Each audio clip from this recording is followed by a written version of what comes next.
Israël et les Israéliens, si on ne prend pas dans leur sens, on va se dire là, en France, c'était comme ça, comme ça. Et je pense qu'on a tort, parce qu'ici, au final, on voit que les choses se font. D'ailleurs, c'est assez étonnant, parce que le niveau, il n'est pas excellent dans les petites classes. Tout d'un coup, on a les prix Nobel, on a les startups. Et je trouve qu'ils donnent la confiance et ça donne des ailes, en fait. Et ça, je trouve que c'est magnifique.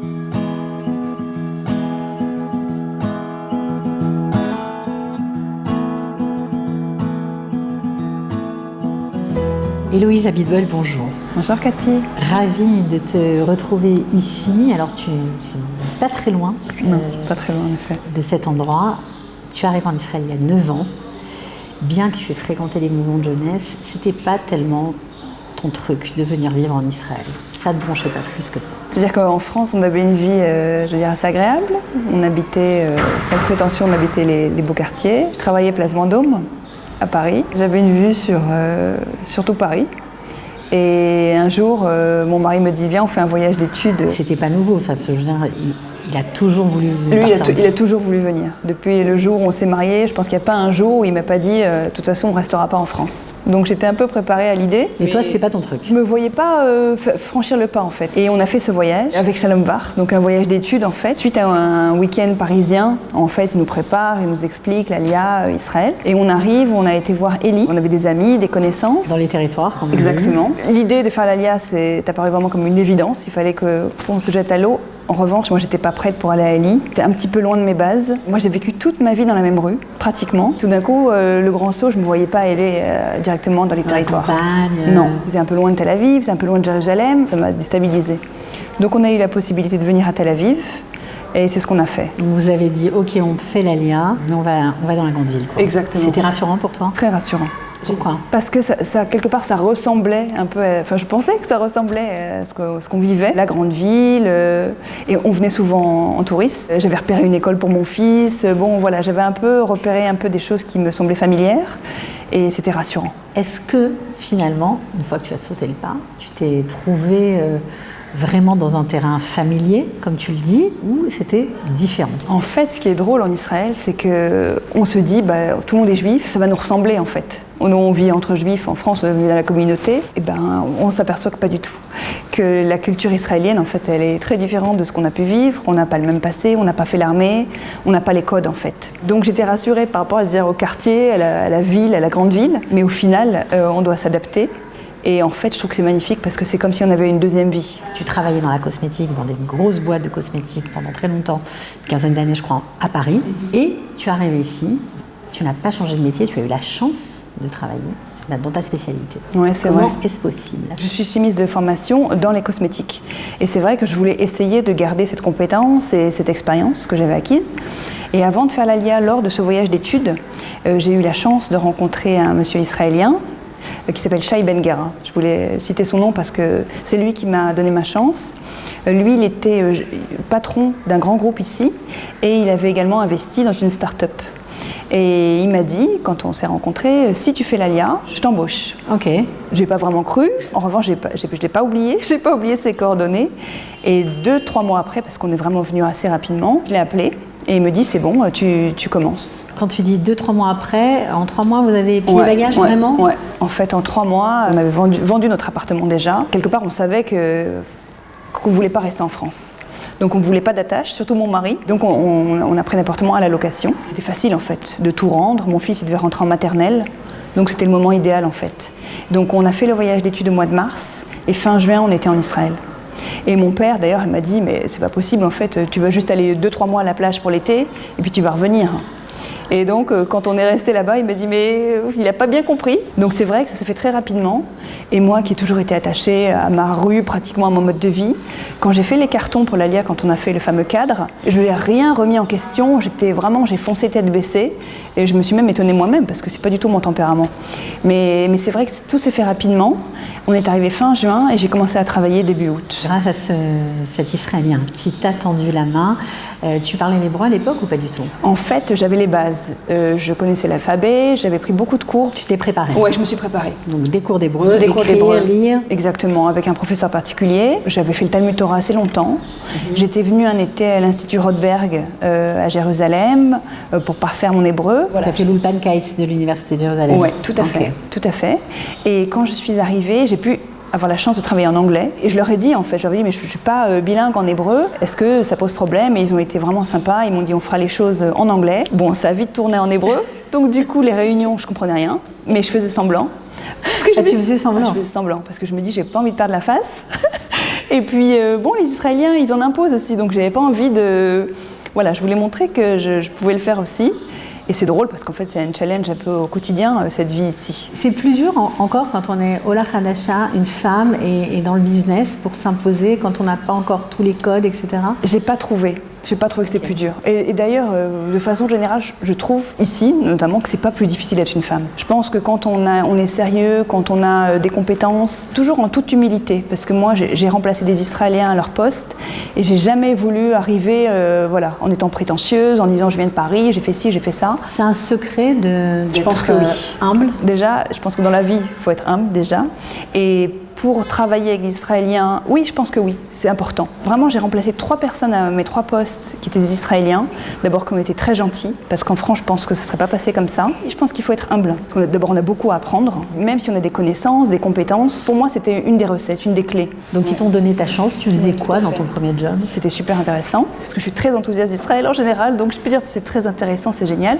C'était une start-up qui développait un produit retail, donc un produit vente, qui dérivait d'une machine qui est vendue aux médecins esthétiques. Donc en fait, il y a une grande machine qui était vendue aux médecins pour faire des peelings, ce genre de choses.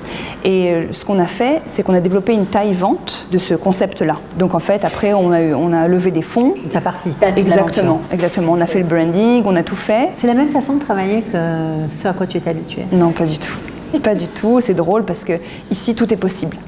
Rien n'est impossible, on vous dit non, c'est pas grave, on rentre pas par la porte, on rentre par la fenêtre, on s'adapte. Il m'est arrivé une anecdote vraiment très drôle. Dans mon poste actuel, chez moi 417, donc c'est une société de cosmétiques, il y a le groupe Auchan qui faisait comme un voyage d'études en Israël pour visiter des sociétés de high-tech.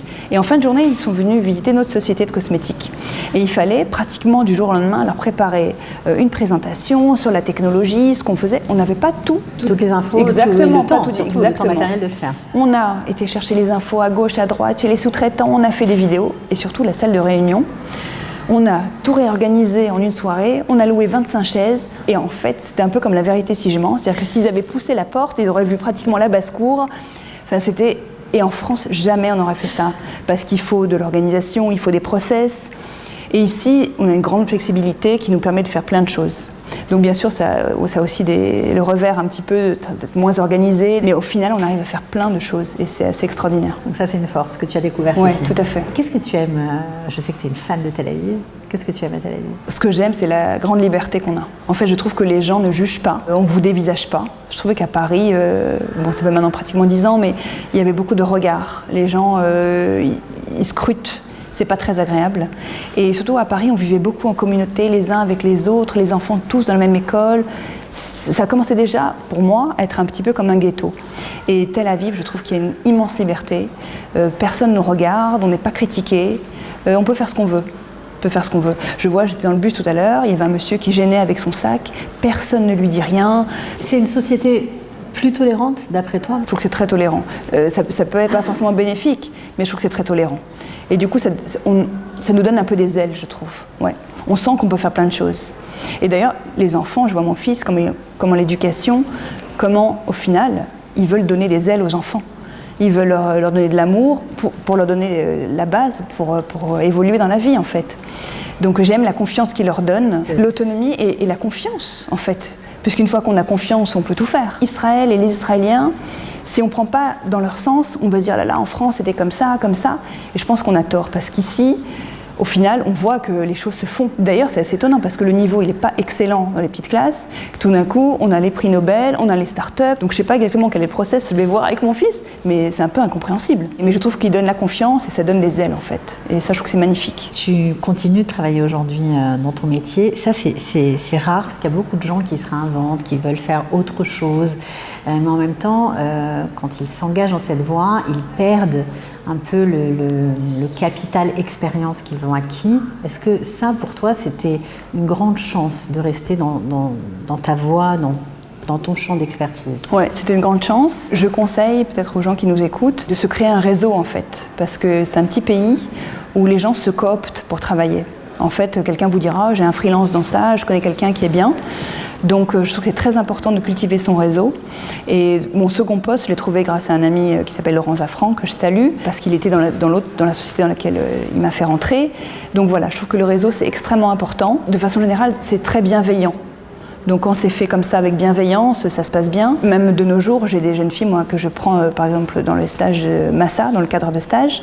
Et si je peux les aider après pour trouver d'autres choses ici, ou si je dis je connais quelqu'un, voilà, je trouve que c'est très important. De tendre la main à ton Exactement. tour, comment t'as aidé, t'as envie d'être redevable. Qu'est-ce qui t'a aidé à t'intégrer? Je pense qu'à un moment, je me suis plus posé de questions. Je me suis dit, j'y vais. De toute façon, je vivrai ça tout comme une expérience. Même si c'est raté, même s'il y a des erreurs, c'est pas grave, c'est une expérience de vie. Et comme je disais tout à l'heure, en fait, c'est comme si j'avais fait reset et je vais recommencer une deuxième vie. Donc au final, il n'y a rien à perdre, il y a tout à gagner, vivre les choses comme une expérience. Est-ce que tes parents sont toujours aussi surpris que vous soyez après 9 ans toujours là? Mon père, à chaque fois qu'il vient, il me dit bon, je vois que quand même tu es heureuse. Mais limite, il aimerait bien que je lui dise non, je vais rentrer avec toi, prends-moi un billet avec toi, voilà. Il me dit bon, non, quand même, je vois, je suis un peu rassurée, je vois que vous êtes heureux ici. Tu as des projets encore? Tu as envie de faire des choses encore? En fait, mon grand projet, mais je peux en parler ici parce que je pense que ça n'arrivera pas.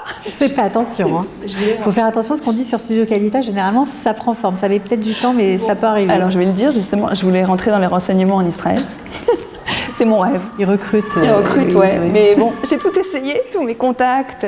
En fait, je suis très contente, bien sûr, d'habiter ici. Parfois, ça m'arrive encore le matin, je me dis waouh, j'habite en Israël. Mais ce que j'aurais vraiment voulu faire, ce que j'aimerais faire, c'est faire quelque chose pour l'État d'Israël. Et ça, il y a tellement de jeunes très qualifiés, tellement de jeunes très compétents, que bon, je me dis, j'ai pas forcément ma place.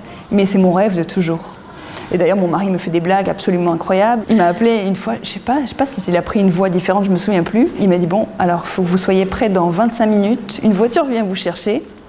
Et moi, ça y est, je me suis dit, j'appelle mon patron tout de suite, je lâche tout. Je lâche tout, mais qu'est-ce que je vais lui dire? Comment je vais lui dire? J'étais prête, hein, tellement je suis motivée par ce projet. Et il m'a appelé 5 minutes après, il m'a dit non, laisse, c'était moi.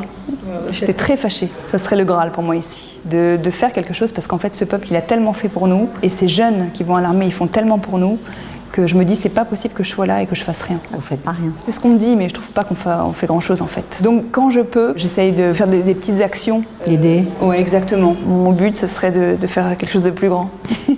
Merci beaucoup, Héloïse. Merci, Cathy. À bientôt. À bientôt.